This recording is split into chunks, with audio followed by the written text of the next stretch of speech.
At 23:12 local time, a U.S. Navy destroyer escorting a tanker convoy through the Central Gulf registered a surface contact closing fast from the north. Too fast for a patrol boat, too low for a missile, and too quiet for anything that wanted to be seen. The radar return was small, intermittent, almost like it was flickering in and out of existence. 10 seconds later, it didn't matter what it was. The explosion hit the tanker's port side just above the waterline, sharp, contained, but violent enough to ripple through the hull like a hammer strike. Not a catastrophic kill, not a sinking. Something more precise, a message. Inside the destroyer's Combat Information Center, alarms stacked instantly. Impact confirmed. Tanker integrity compromised. Source unknown. If you look here at the initial radar playback, the contact that caused it never actually resolves into a clean track.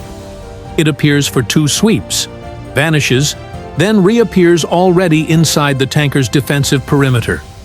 It didn't break through the screen, it skipped it. At 23:13, the convoy commander made the call.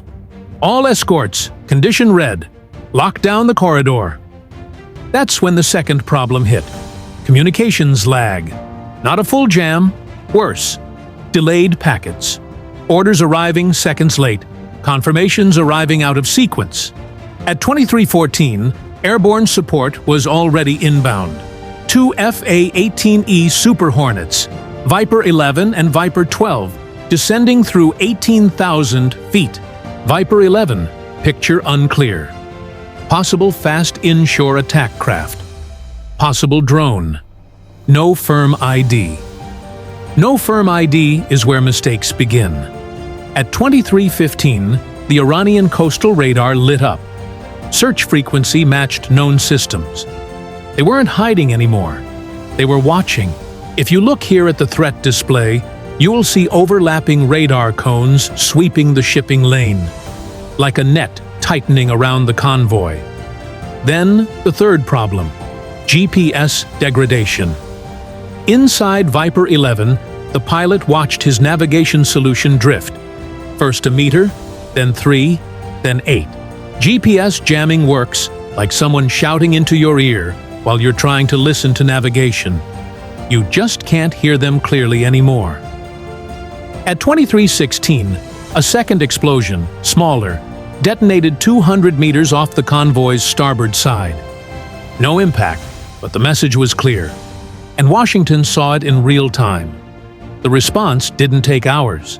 It took minutes. At 23:17, 2 B-1B Lancers already airborne were retasked. They turned north, accelerating through 0.85 Mach, payloads already loaded. At 23:18, Viper 11 descended to 12,000 feet, attempting visual confirmation. The targeting pod locked onto a small craft weaving through the wake. Then it split. Not physically, digitally. The radar showed 2 contacts, then 3, then 1 again. Decoys.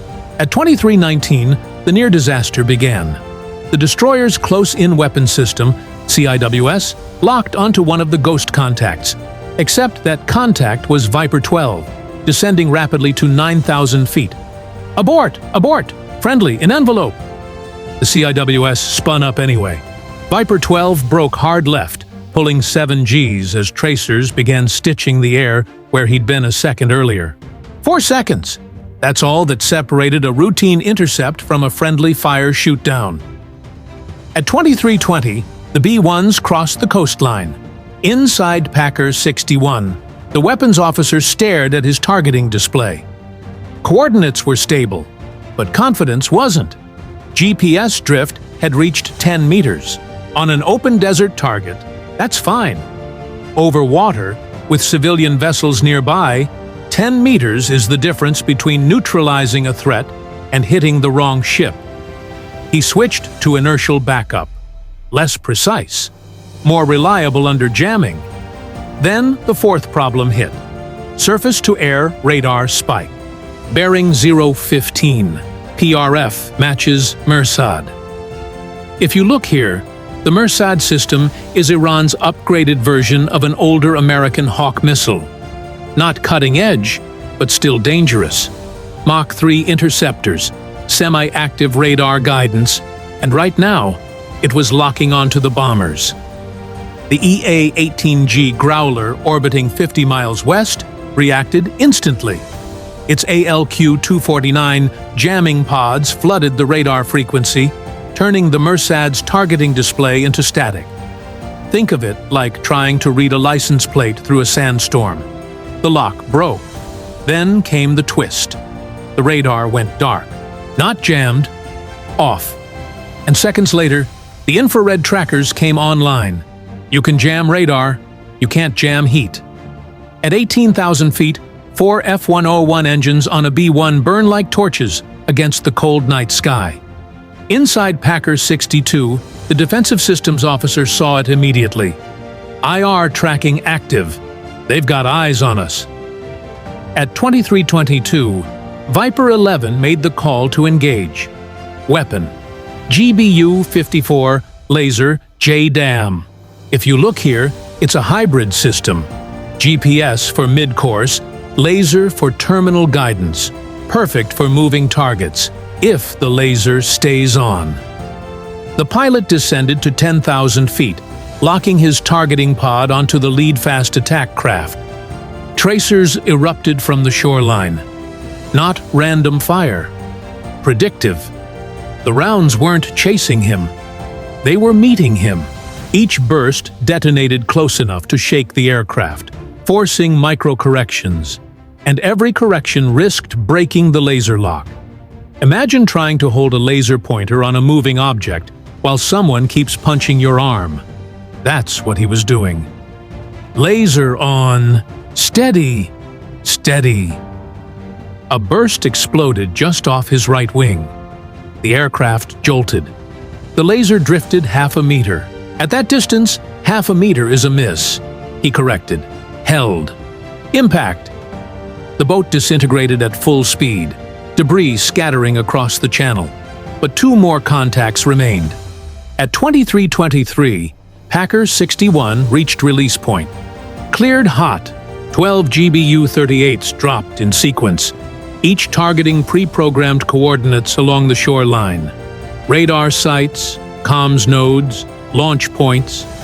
Then the 5th problem hit. Data lag. Link 16 updated 3 seconds after release. 3 seconds too late.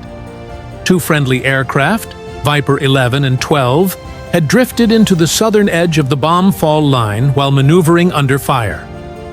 Break south! Break south, now! The tone, not the words, triggered the reaction. Both pilots slammed their sticks forward and rolled hard, diving out of the trajectory path as 500-pound JDAMs cut through the airspace. The lead pilot would later say he felt the pressure wave as one passed beneath him. 4 seconds. That's the margin between success and disaster. At 2,324, Packer 62 launched a standoff. Missile J-8, SSM programmed to hit the primary command bunker coordinating the attack. Low-altitude terrain following, no GPS, pure inertial guidance. The missile skimmed 50 feet above the water. At 12 kilometers out, its infrared seeker activated. The bunker's heat signature stood out instantly. Impact. The structure collapsed inward, secondary explosions rippling through underground chambers. And just like that, the coordinated attack began to unravel. The radar coverage fragmented. The decoy signals faded. At 23:26, Viper 12 picked off the final contact with a laser-guided strike, ending the immediate threat to the convoy. Silence followed. Not peace, just absence of fire.